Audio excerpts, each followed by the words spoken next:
Software निर्माण के समय प्रोग्रामर द्वारा सॉफ्टवेयर की बाह्य रूपरेखा और डाटाबेस निर्माण करने की क्रिया का क्या कहलाती है? तो वो क्या क्या कहलाती है? डिजाइनिंग कहलाती है।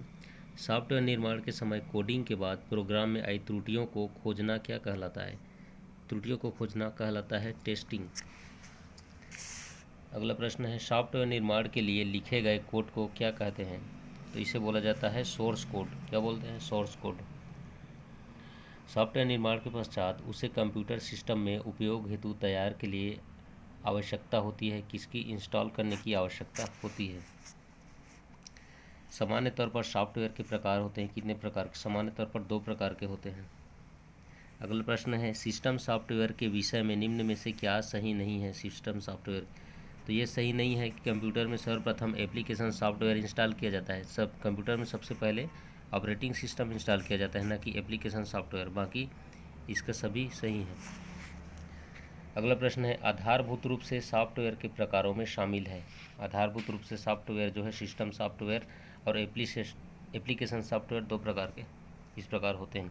उपयोग के आधार पर सॉफ्टवेयर के प्रकार हैं। तो उपयोग के आधार पर सॉफ्टवेयर जो है 3 प्रकार के होते हैं। वो 3 प्रकार कौन कौन से हैं? तो वो हैं सिस्टम सॉफ्टवेयर, एप्लीकेशन सॉफ्टवेयर और यूटिलिटी सॉफ्टवेयर।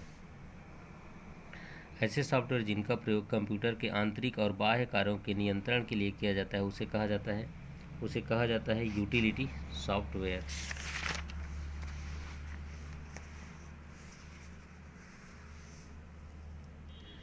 निम्नलिखित में से सिस्टम सॉफ्टवेयर है। कौन सा जो है वो सिस्टम सॉफ्टवेयर है? तो इसमें देखिए, operating system, language processor, linker एवं लोडर और डिवाइस ड्राइवर और कंपाइलर, सभी के सभी जो हैं वो सिस्टम सॉफ्टवेयर के रूप में जाने जाते हैं। अगर आपको कंप्यूटर सिस्टम में चलचित्र देखना हो तो आप कौन सा सॉफ्टवेयर प्रयोग करेंगे?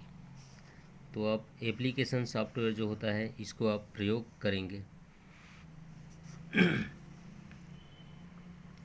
एप्लीकेशन सॉफ्टवेयर के विषय में कौन से जो कथन है वो असत्य है?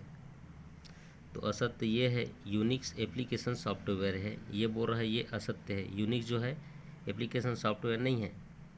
एप्लीकेशन सॉफ्टवेयर यूजर और सिस्टम सॉफ्टवेयर के बीच मध्यस्थता करता है, ये सही है। एप्लीकेशन सॉफ्टवेयर को सिस्टम सॉफ्टवेयर पर रन किया जा सकता है, ये भी सही है। और एप्लीकेशन सॉफ्टवेयर यूजर से सीधे संपर्क में रहता है, ये भी सही है। तो यूनिक्स एप्लीकेशन सॉफ्टवेयर है, ये जो बोल रहा है ये रॉन्ग हो जाएगा, असत्य होगा।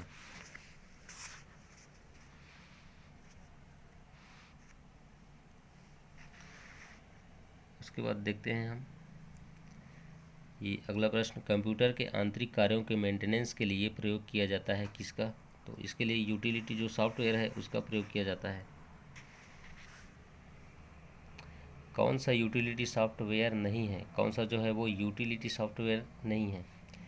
तो इसमें फ्रेगमेंटेशन सॉफ्टवेयर ये यूटिलिटी सॉफ्टवेयर नहीं है। बाकी फॉर्मेट सॉफ्टवेयर, कंप्रेशन सॉफ्टवेयर और एंटीवायरस जो है ये यूटिलिटी सॉफ्टवेयर है। फ्रेगमेंटेशन कोई यूटिलिटी सॉफ्टवेयर नहीं है। फाइल कंप्रेशन यूटिलिटी के विषय में क्या सत्य नहीं है? तो इसमें जो ऑप्शन डी है ये सही नहीं है कि फाइल को पुनः पुराने रूप में प्राप्त करना डीकम्प्रेशन है। ये जो है ये क्या है? गलत है। ये क्या है? फाइल कंप्रेशन यूटिलिटी के विषय में क्या सत्य नहीं है? तो इसके में ये सत्य नहीं है। तीसरा, डाटा कंप्रेशन एक प्रक्रिया है जिसमें हार्ड डिस्क क्लीन किया जाता है, ऐसा नहीं है।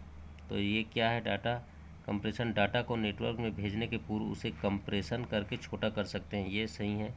अगला है, डाटा को कंप्रेस करने से बनी फाइल को जिप फाइल कहते हैं, ये भी सही है। और डी भी सही है, फाइल को पुनः पुराने रूप में प्राप्त करने के लिए डीकम्प्रेशन करते हैं, ये भी सही है। लेकिन ये गलत है कि डाटा कंप्रेशन एक प्रक्रिया है जिसमें हार्ड डिस्क क्लीन किया जाता है, ये गलत है कंप्रेशन के बारे में।